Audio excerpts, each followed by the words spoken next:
Great to have you joining me this morning as we wrap up our week and look forward to a weekend ahead. And today I want to look at this concept. And actually, these are the words of Brené Brown that fit in so well with the story we're looking at today. And that's her concept of foreboding joy. Now, what is foreboding joy? Well, it comes down to this saying many of us use, which is, I'm just waiting for the other shoe to drop. Something good happens, and we add in, I'm just waiting for the other shoe to drop. Something good happens. We always add a disclaimer, but it might not work out. Just want to be clear. We're always adding these disclaimers, and it's interesting too. Like here's one to be super careful of, super careful of. The word realistic. Like the number of times I hear people talk about something good happens, and they're like, "Well, I have to be realistic," because think about what that says. That doesn't say the good stuff is reality. It actually says this stuff that's going to pull it down is the reality. So be realistic. It's nobody's ever says that to people who are in a depressed state. They don't say be realistic, meaning that there's life up here. We always use it when life is up here to say, well, be realistic, to pull life down a notch. So that's the concept of foreboding joy. And it's kind of interesting working that concept around what we looked at yesterday and we're continuing to look at today. The story of Noah and Noah and the ark comes to rest. And then there's this beautiful little segue where as the ark starts to come to rest, he lets out bird after bird after bird to try to see where, sort of do a scouting mission. Yesterday I used the example of a drone, find a place where the bird can land, and that he felt would give him an assurance it was time to exit the ark. And first bird he lets out is a raven. Now we regard this in Christian New Church theology as a metaphor, as a beautiful story around something far more significant than just literal truth. It's really about a poetic truth. And that's this first part. The flood ends, and we're trying to start to move out there into life. And we do so very tentatively, very cautiously. We start to let out scouts, so to speak, and think mental scouts here. Is it safe to be out there? And they fly back and forth. And it's kind of this turning back and forth. And you could think of anxiety and peace, or you could think of foreboding and joy. And we do that just as part of the journey. And so much of this, folks, to start with, is just to remember for the 500th time, right? For all of us, we all need this reminder again and again that it's in the book because it is part of the journey. We don't get to skip it. We don't get to phone it in. We don't get to tell someone we're not going to do that. It's just part of the journey, this foreboding joy. And it goes back and forth and back and forth and back and forth. And good stuff is happening and hard stuff is happening. And what I'd ask you to think about is this with anxiety. I think about when those anxious thoughts, when the joy happens, and then if you're like me, instantly add in foreboding of well, that was great, it's not going to last. Or that was great, I don't really believe it's true. Or that was great, I just can't wait till the cycle spins and I come out on the bottom end again. We do that a great deal. And how do we flip away from that to just being present to the moment? And I think a lot of that is just understanding that what anxiety will constantly teach us, that back and forth, what anxiety, the foreboding part, will constantly teach us is that foreboding really has nothing to teach us. Isn't that crazy? Well, I've thought a lot about that with anxiety, that I think what anxiety has to teach us is that anxiety has nothing to teach us. Because anxiety just wants us to be anxious. It just wants us to stay in that place. Same with foreboding. And some people, folks, and if you're one of these, I'm going to tell you with a smile, knock it off. Some people are foreboding experts. They are the ones who are just going to consistently tell you about why this won't work or what the long-term problem with it is. That's how they think. And we got to be super careful of that. I mean, you obviously want to be pragmatic, right? Yeah, sure, good stuff happens, and sure, bad stuff happens. Absolutely. But the two are not locked together in some sort of cosmic embrace. It's yeah, good stuff will happen and bad stuff will happen. They're oftentimes very separate. And it's just about sitting with life as life is. Good parts, bad parts, blessed, broken, shared, as we always say here, remembering that anxiety part has nothing to teach us.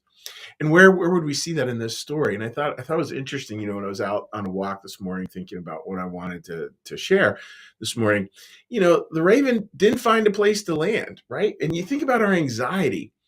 our anxieties, our anxiousness, our foreboding, it will never land us on solid ground. It will only land us in more fear, more worry. I mean, it becomes its own cycle. So of course it has nothing to teach us because it is nowhere to land that is grounded. Now, again, for just the peace of for all of us, like I personally I will wrestle with this today. There'll be many times where I'll wrestle with this. I imagine you will too. I'm 57 years old. I haven't kicked the habit of these kinds of worries and concerns and foreboding joy. I imagine probably foreboding joy will those two will stick with many of us through all of our lives here. But it's just about mitigating it. And it's just about, again, coming back to noticing the Noah part that can notice the foreboding joy. That's where you want to come from. That part of you that can actually see it and see it for what it is. And we can just be very at peace with that. Yep, there's that thing. There it is. Got it. There it is. And just know that it's there. I mean, I think so much of spiritual work is the simple work towards awareness. So that's my thought today, friends. I hope that makes sense. And what we're going to do now is we're going to do a little prayer, a little meditation, a little prayer, a little blessing, and then we'll say hi to folks on social media. And again, just think about foreboding joy and think about ways you might be able to just like let it go, let it go, let it go, let it go. All right, friends. Well, let's get a little breath in the prayer bowl.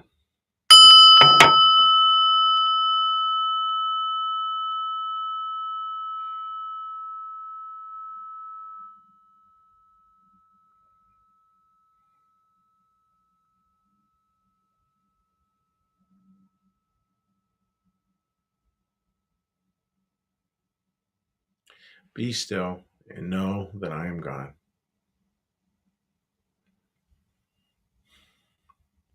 Be still and know that I am.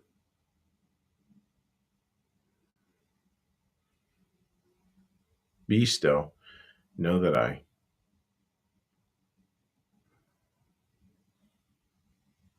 Be still and know that. Be still and know.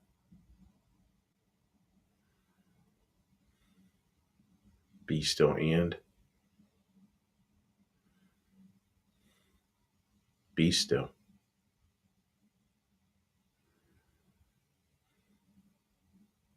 Be.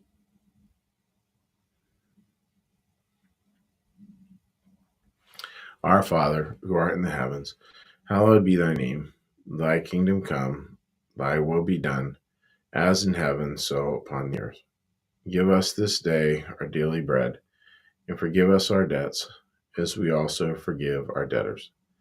And lead us not into temptation, but deliver us from evil.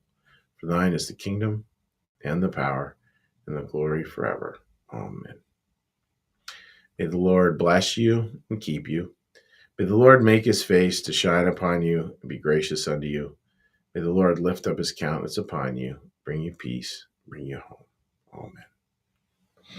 All right, dear friends, let's get a little cheery hello to folks who are joining us online here. Pull this on up. Again, I hope everyone has a wonderful weekend ahead for themselves. I certainly do, and I'm looking forward to it. All right. Let's run through these comments here. Linda, good morning to you, my friend, and I hope you're doing well. Jefferson, great to see you, buddy, and all of you who enjoy camera work at New Church Live. Jeff is a big part of that. Betty Limber. Oh, Betty, that's a great one. That's my luck was always used in my family. Sometimes I thought in my younger days, but have come to learn it's the ebbs and flows of life and life learnings. I'm a book of learnings. LOL. Happy Friday. Betty, that's really, really good, right? Because we do that all the time, right? Yeah, that's my luck. Of course, it comes up that way for me. And I certainly have used that, and I imagine many of you have too. That's a great catch there, Betty. Marcus, good morning to you, buddy. Hope you're doing well. Sherry writes, yeah, make the next 2 days a wonderful weekend. Yeah, right.